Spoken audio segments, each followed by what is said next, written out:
Hey, Peter. Tara, how's it going? It's going really well. I'm really excited to share some news with you. Well, there's been a lot of good news lately, so give me some more. The Primary Care Act has been legislated in Ontario.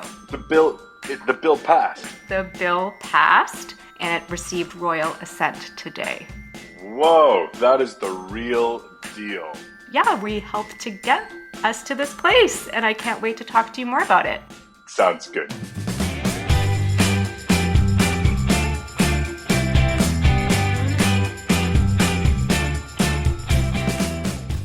Welcome to Primary Focus. I'm Dr. Tara Kiran, and we're here to imagine a primary care system that works for everyone. Today, we're marking a historic milestone. Now it's my pleasure to welcome to the podium the Deputy Premier and Minister of Health, the Honourable Sylvia Jones. Ontario's new Primary Care Act officially became law in early June 2025. Good morning, and thank you, Mohammed. Today, I am pleased to announce our government is taking a major step forward in our plan to protect our healthcare system and connect everyone in Ontario to a family doctor and a primary care team.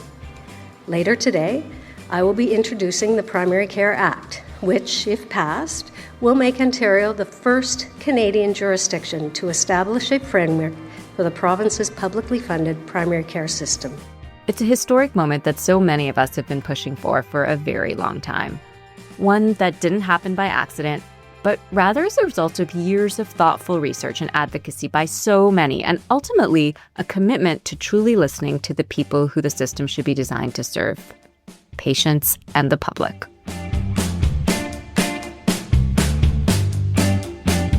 The new act actually reflects what we call the Our Care Standard. It's a standard that came from an initiative that I co-led with Peter MacLeod. That initiative, Our Care, or Nos Soins, is the largest ever public dialogue about the future of primary care in Canada. Over 16 months, we heard from nearly 10,000 people across Canada who collectively spent about 10,000 hours with us, telling us about their experiences with primary care, but even more importantly, what they wanted and needed from a better primary care system. We conducted a national survey, 5 provincial priority panels, and finally 10 community roundtables. And then we distilled all that we heard from all of these engagements into the Our Care Standard. 6 statements that describe what every person should expect from the primary care system in Canada. Primary care delivered by a publicly funded team with integrated community services, care that's both timely and ongoing, care that's culturally safe and accountable to the communities it serves, and care where people are empowered and have access to their own health data. Those 6 standards are now reflected concept for concept in Ontario's new Primary Care Act. Here's Minister Sylvia Jones making the initial announcement. So the people in Ontario know what they can expect when accessing primary care services, no matter where they live. This legislation sets out 6 objectives to Ontario's primary care system, which will help improve access to primary care and empower people with the knowledge and tools to increase their well-being. So I want to tell you a little bit about how Our Care came to be. And to do that, I need to introduce you to Peter MacLeod. Peter is the founder and principal of Mass LBP. He's one of Canada's leading experts in public engagement and deliberative democracy. Here's Peter describing exactly how Mass came to be.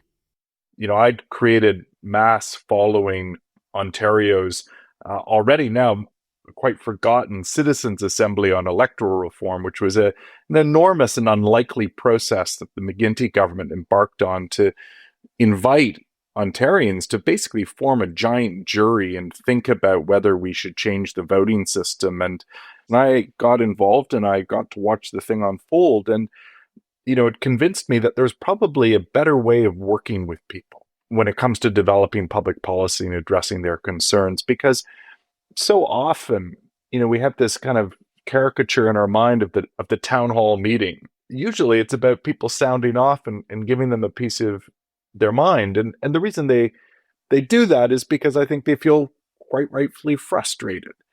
And we talk a lot about public engagement, but I'm not sure that we've actually come up with ways to effectively and adequately listen to people. So that's probably a little bit of what I was talking about when we first met, was the idea that people are a resource, they're not a risk. Now, I'd seen Peter speak a few times, and the unique approach his team at Mass was taking to encourage citizen engagement and shaping policy, well, it was pretty inspiring. And it also made me curious about how could we apply that model to help shape policy in primary care. And that curiosity, it quickly turned into collaboration, starting with a small patient engagement day at my own family health team back in 2016, and then ultimately with the launch of Our Care. And so today, I'm thrilled to welcome Peter MacLeod to Primary Focus. We're talking about that early collaboration, what we've learned from Our Care, and why this moment, the passage of the Primary Care Act in Ontario, is not just an ending, but a beginning. So let's get into it.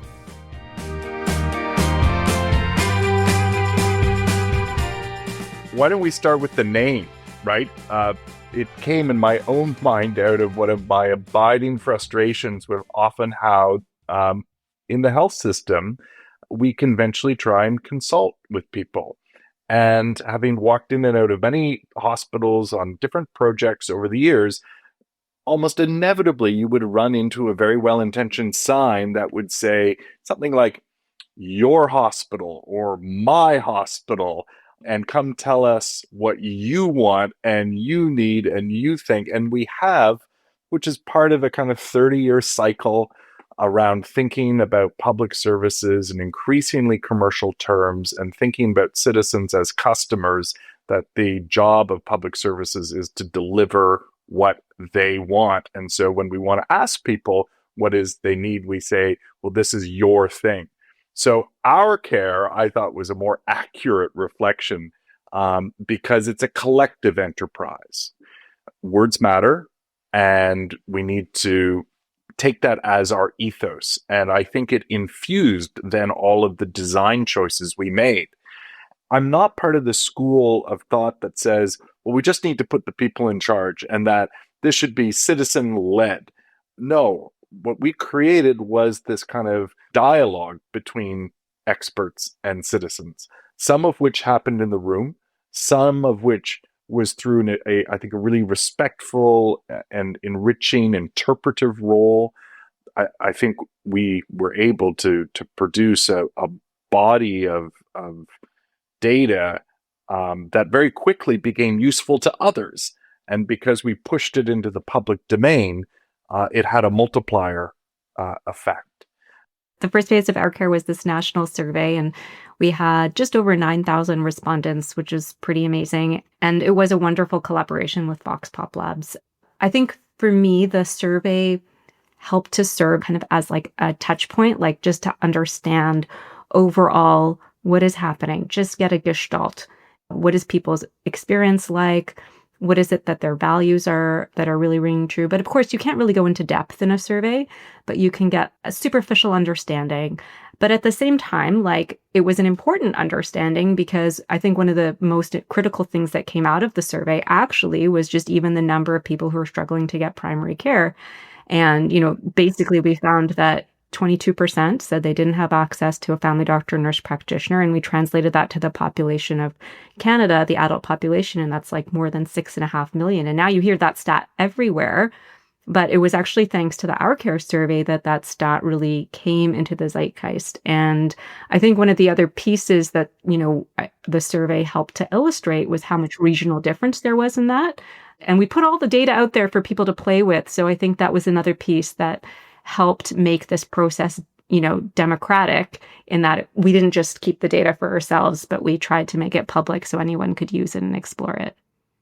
And, maybe it's, I don't know if we're going to try and cash out some kind of lessons learned for future policy endeavors, because ultimately this was trying to make change too. I think we should be honest with the listeners that while we didn't have a idea in our minds about like what the right recommendations are or are not, we did believe that more Canadians should be able to access high quality primary care and that they ought to be able to do so within a publicly funded, universally accessible system. Like, we took the Canada Health Act at its word, and as the sort of sandbox for this. And we wanted to design a process that would convince policymakers of the urgent need for change, especially coming out of the pandemic. Mm-hmm. And so, starting with the basics, like how many people? How many people exactly? And then what direction? And so, I mean, a survey is one thing. I mean, lots of people do surveys, but I do think that what made Our Care special were the dialogues. And I think that's where, you and your team really shine, is in supporting ordinary people to come together to solve complex problems. And there is no more complex problem than trying to get everybody in the country good primary care. Would you mind just describing the process for our priority panels in particular? I mean, basically we did these 5 citizen reference panels, one in each of 5 provinces: British Columbia, Quebec, Ontario, Nova Scotia, and Manitoba. I think, as you often talk about it, Peter, there were opportunities to really try and bring the province into a room to have a discussion. And I think that's really special. This is it. I mean, in each of these sessions that lasted a few days, right? We weren't asking people to come give us 2 hours on a Wednesday evening. We were asking people to put their lives on hold to come and do something consequential. So we often ask people for their feedback. We ask them for their input. We don't ask them to help us solve a problem. This is a really wicked problem. What should Canadians be able to expect from their primary care system? Most people, too, never have the opportunity to meet with people from very different parts of their community. The fact that, we invited people to volunteer for this exercise. This is playing against some powerful cultural tropes. People are too busy, they're too self-interested, they're too ill-informed to possibly, volunteer. And yet we had thousands upon thousands of people who put their names forward, willing to give us 3 days of their time, come to a provincial capital, work on the health system. And it actually gives people a chance to, step a little bit beyond themselves, and think about a greater public good. And that's what we saw come forward, I think, again and again in the Our Care priorities panels, is that people articulated things that addressed what they perceived as the real social deficits in our society. I think when I reflect on the priority panel, it is amazing that there was such diversity in terms of who participated, and that they were all strangers to each other. So these are 36 randomly selected people from the province who volunteered and who said, yeah, I want to spend 30 to 40 hours with other strangers designing a better primary care system. But what was amazing is despite this diversity and them being strangers, they came together and listened so respectfully to one another, really listened. It wasn't just hearing, but it was digesting and taking in what it is that their neighbors' experiences were, what the values of the neighbor, their seatmate, their table mate might have, and pulling that all together over the time that they were discussing, and then coming up with these recommendations that they all stood behind, and at the end of the day were consensus-based recommendations that pretty much everyone agreed on, despite us being in this time of what we often think about as intense polarization. When I was at these priority panels and heard the panelists deliver their recommendations orally at the end, it's something that brought tears to my eyes. And I saw other people also tearing up in the audience, because it's so beautiful to see people come together in this way with such purpose. And I mean, I think after watching this unfold a few times, I came to the term moral beauty, because I think that is actually kind of, for me, what this is about. It's about moral beauty. And I think moral beauty inspires a sense of awe. And so I felt just really grateful to be able to be in the room to watch these things unfold, and felt so hopeful and positive when I left about our future as a society, but also of humanity. Well, to connect this, what we heard the members of these primary care panels express was a moral ambition for how we care for each other in a society. And, that very quickly supersedes any more superficial sense of polarization. To think a little bit about, what is going on for the individuals in the room. We do need to be concerned about polarization. We do need to be concerned about declining trust and confidence in public institutions. For a long time, we've talked about remedies like civic literacy. If just more people knew how the system works, how the bill becomes law, then maybe things would be better. But I think that's necessary, but not at all sufficient.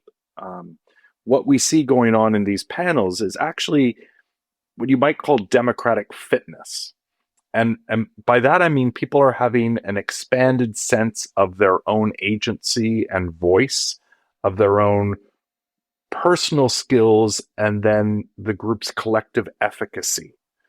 And they are learning how to disagree agreeably, which are, I guess, a key skill for democratic citizenship. Like, it's a fact of life. You don't always get what you want, and you have to still believe in the system and believe that is right and fair and appropriate. We don't have chances to practice those skills of interacting with each other.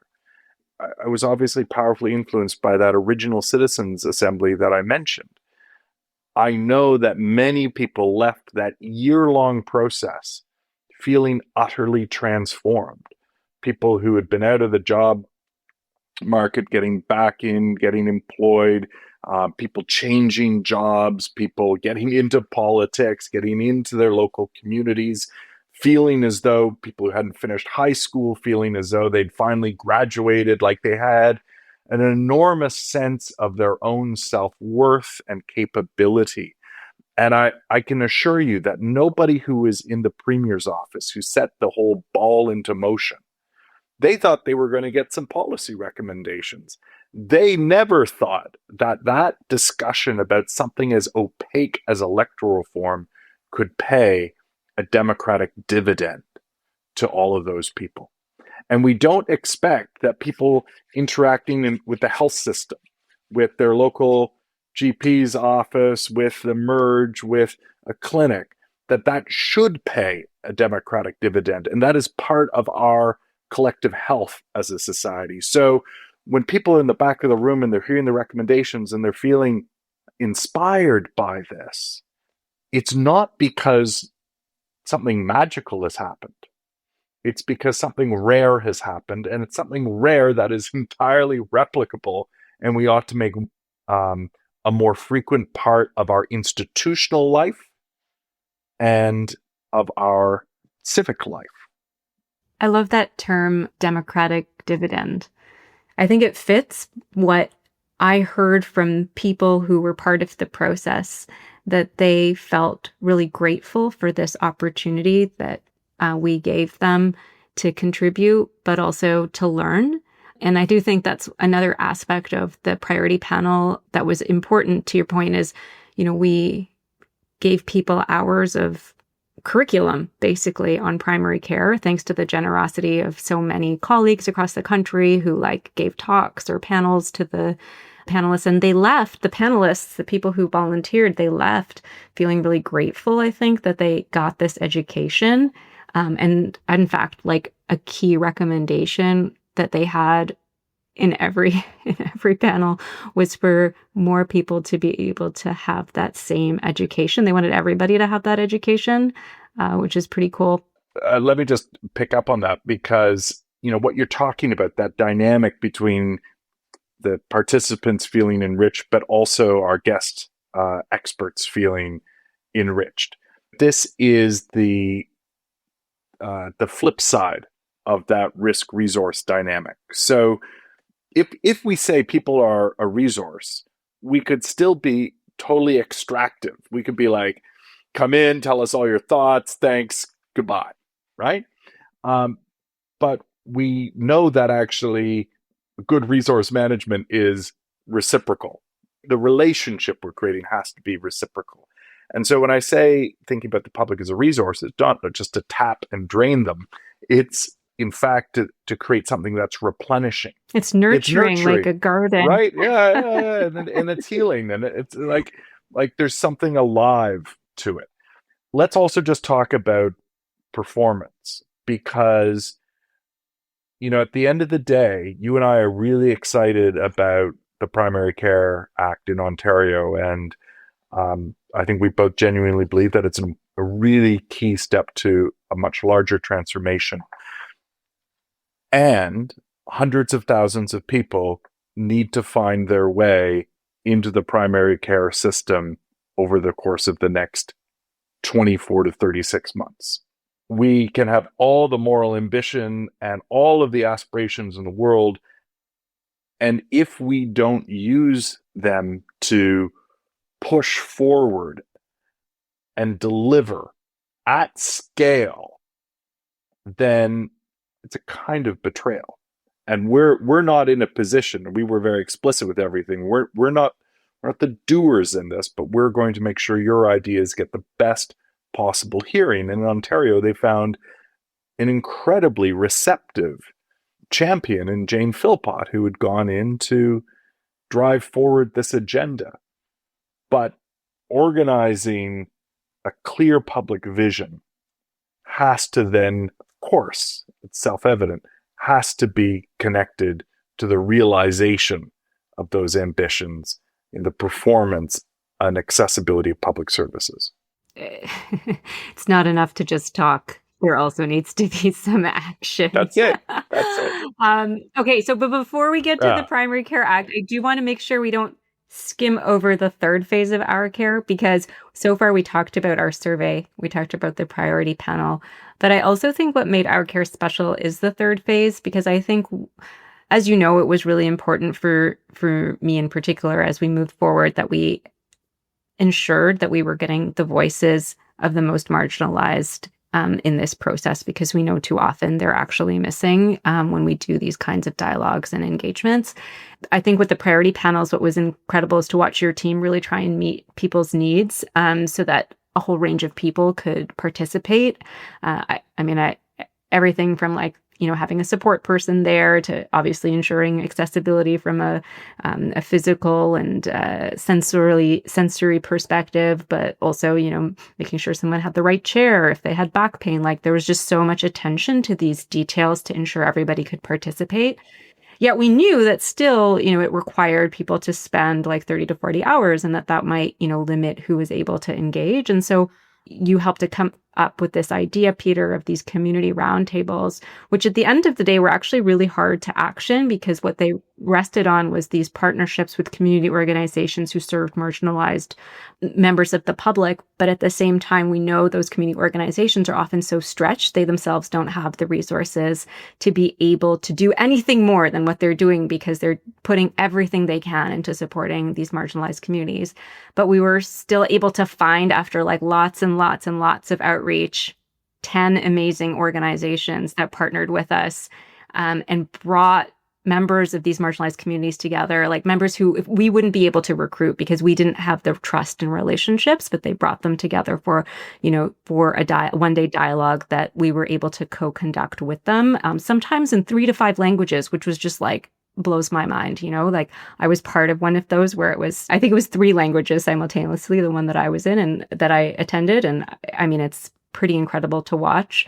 Another one that I remember that was very distinctive was in Montreal, and there's the community organization set itself a challenge that each person at the round table, each of the 24 people would be coming from a different country, would have an immigration origin from a different country in the world, and they managed to pull that off.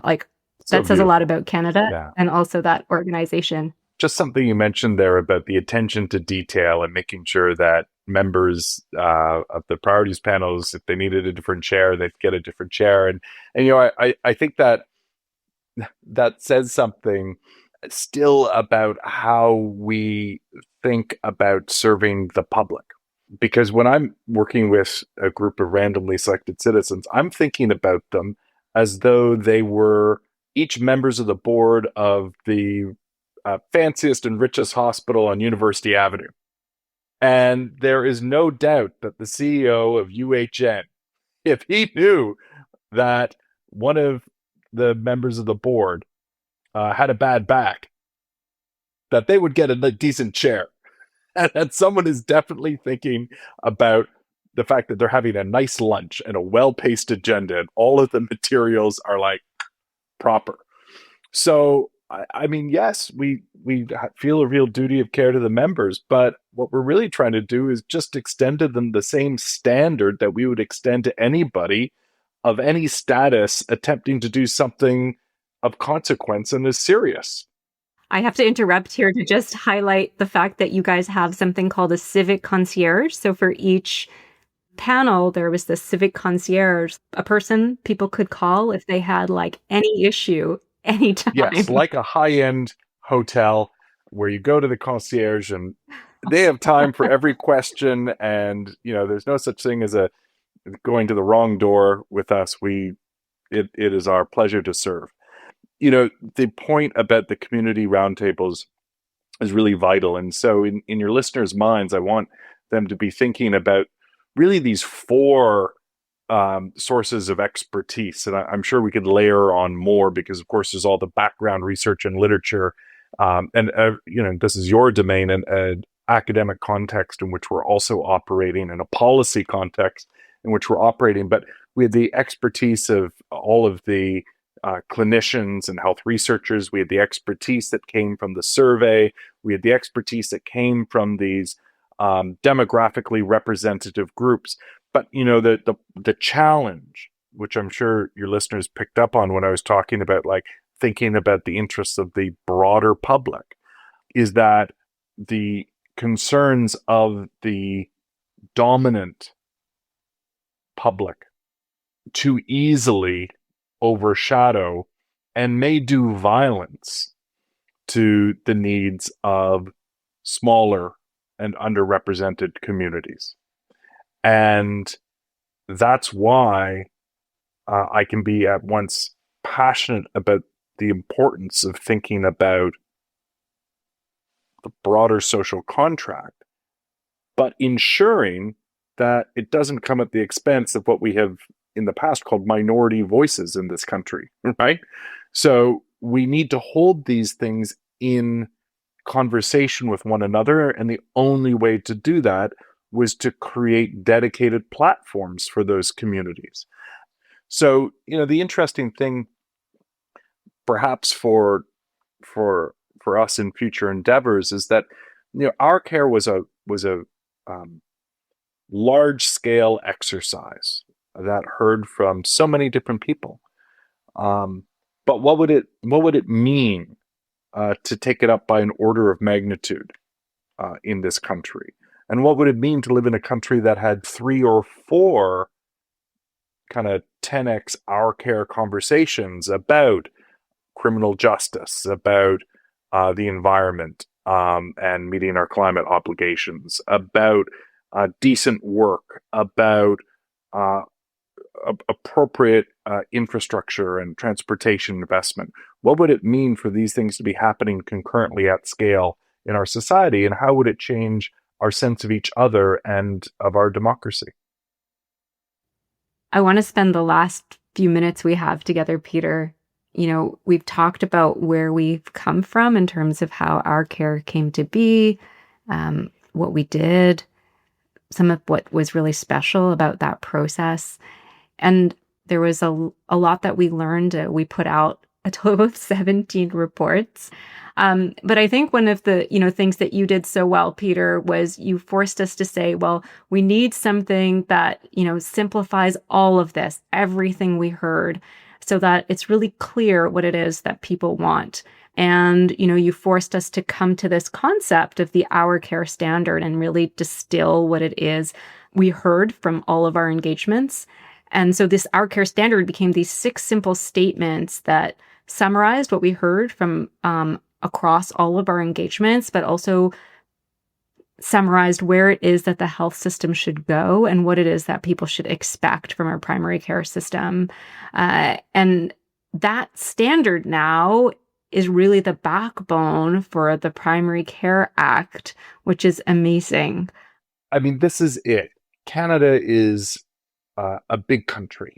It's one of the things that is never going to hopefully change about this place.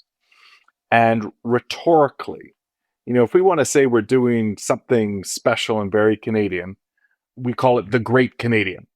The Great Canadian Pancake Breakfast. It's a massive pancake breakfast. The Great Canadian race, and it's a big race that involves lots of people. Even though we are a comparably small population to many other large countries in the world, we have this vast landmass. And so I think in the Canadian psyche at some level, when we're going to do something important, it means we have to do something big. And so the bigness of those 17 reports was, I think, an important signal to people that this could credibly claim to be comprehensive, and that we had tried to look at this forwards and back and from so many different perspectives and carry and enrich so many relationships, and that we weren't doing it because we had a private agenda that we were trying to advance. This was an attempt to take the pulse of this big, complicated country and convert it into something that governments and policymakers would feel compelled to use, not just could use, but would feel compelled to use. And, at the end of the day, though, I don't know any one in the Department or Ministry of Health that wants to read 17 reports. So we had to consolidate it. And you and I spent, with the help of a lot of other people, and then ultimately taking it back to some of those members of the different groups, we spent a lot of time trying to do justice to what we had learned and to distill it and also make it as immediately accessible and as intuitive as possible. Yeah. I mean, and just to build on that, Peter, I had several team members who spent hours combing through every report, pulling together all of the themes, bucketing them together.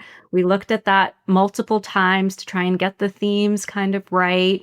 And then you and I and others talked about what the essence of those themes were and how we could communicate it as clearly as possible in words that reflected what we heard.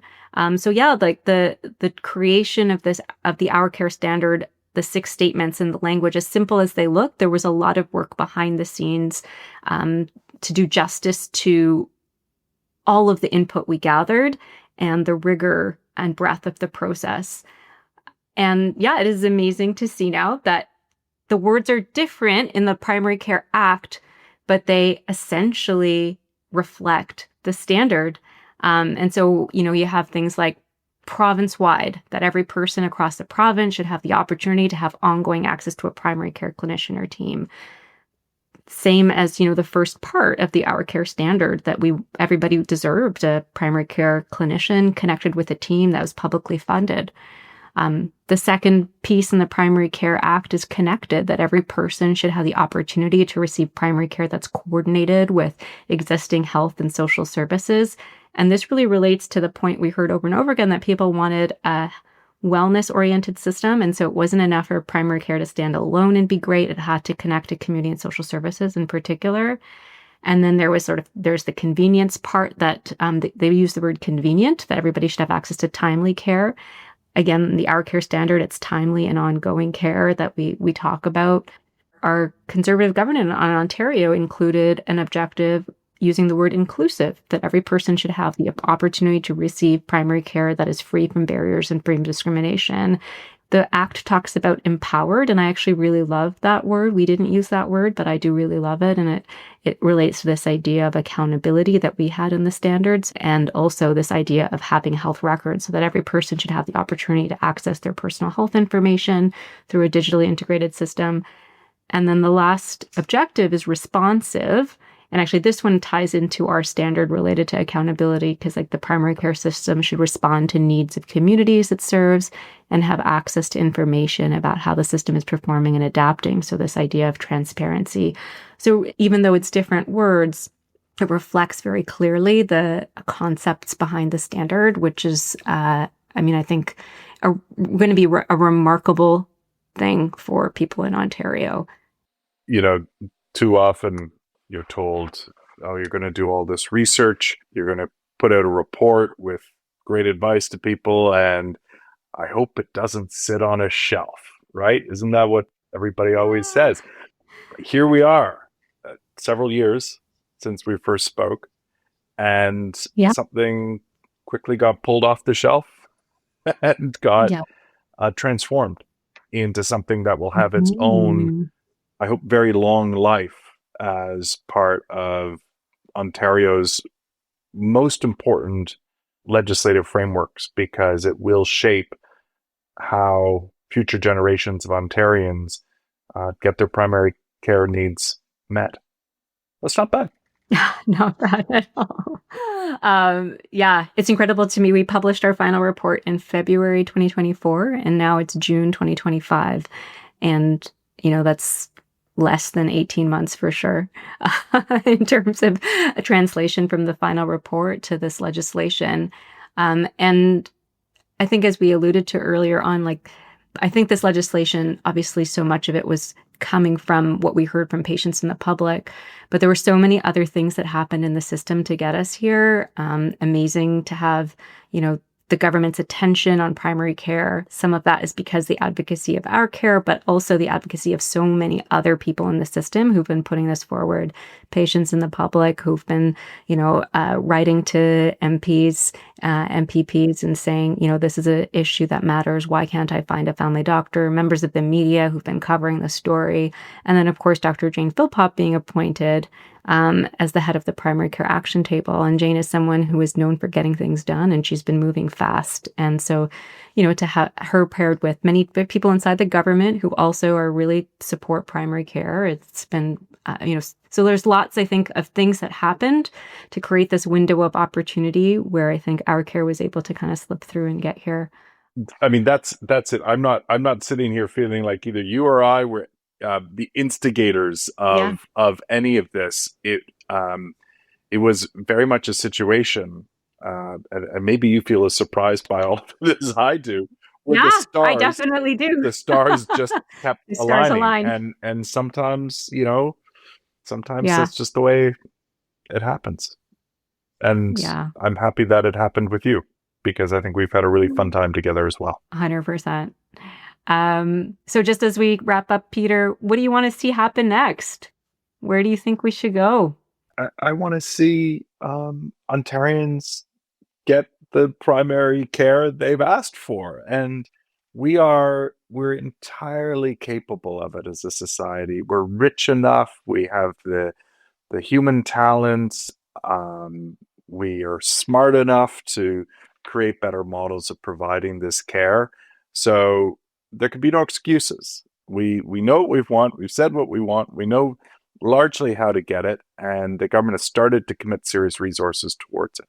I've already alluded to my bigger vision, though, because I want to see processes like Our Care not to be the exception, but for every government in the course of its mandate to say, here are the 2 or 3 big things that we need to have a big talk about, and not feel threatened by what people might say, but actually realize that they'll be further ahead because they'll have the chance to learn and then create policies that really respond to these much broader, much deeper areas of agreement in our society than that kind of 49-51 survey says election results determine sensibility that I think we've all become prisoner to.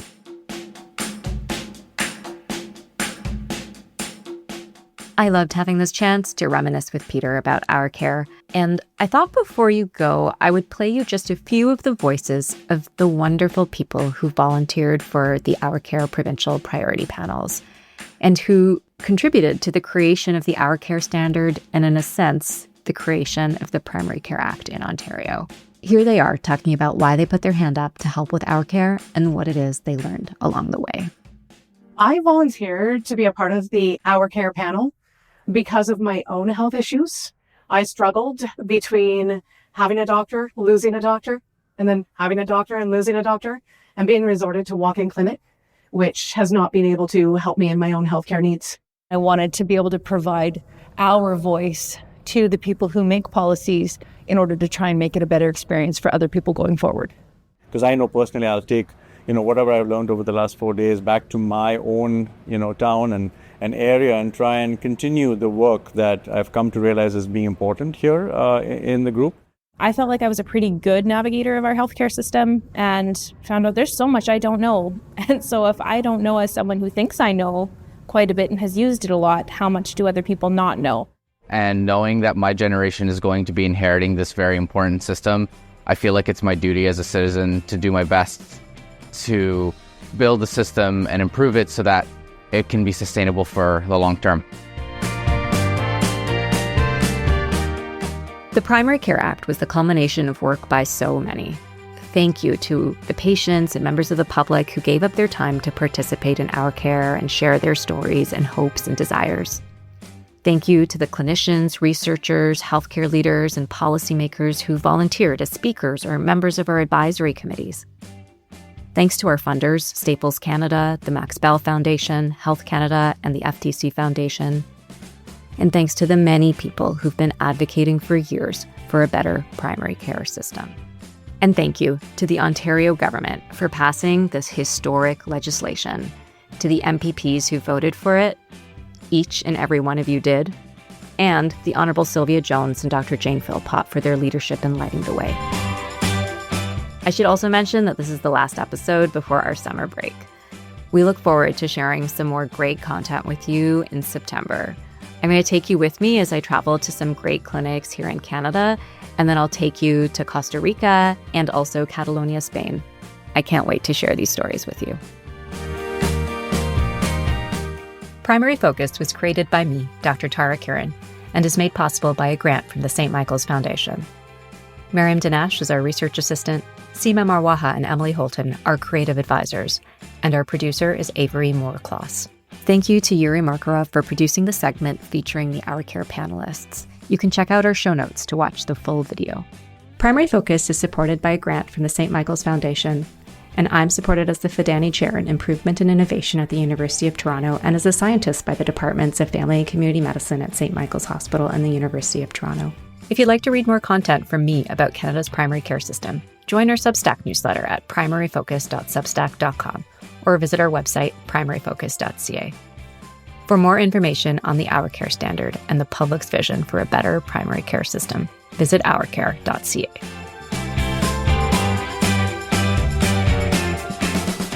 Okay, Peter, this is great. Thank you so much for being on the phone. This has been a fun ride, a really fun ride for the last few years, and I'm so excited to see where we are. Thanks for calling.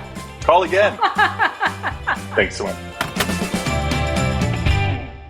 The information shared in this podcast is for educational and informational purposes only. It's not intended as medical advice and should not be used as a substitute for professional medical care, diagnosis, or treatment. Always consult with a qualified healthcare professional before making any medical decisions or changes to your health routine. The views expressed in this podcast are those of the speakers and do not necessarily reflect the views of any organizations I may be affiliated with. Side effects of listening to this podcast may include a strong impulse to help fix the primary care crisis in Canada, a feeling of anger over how many Canadians do not have access to primary care, increased feelings of empathy toward primary care professionals who are just trying to make it work, and intermittent visions of hope that we can find a better way.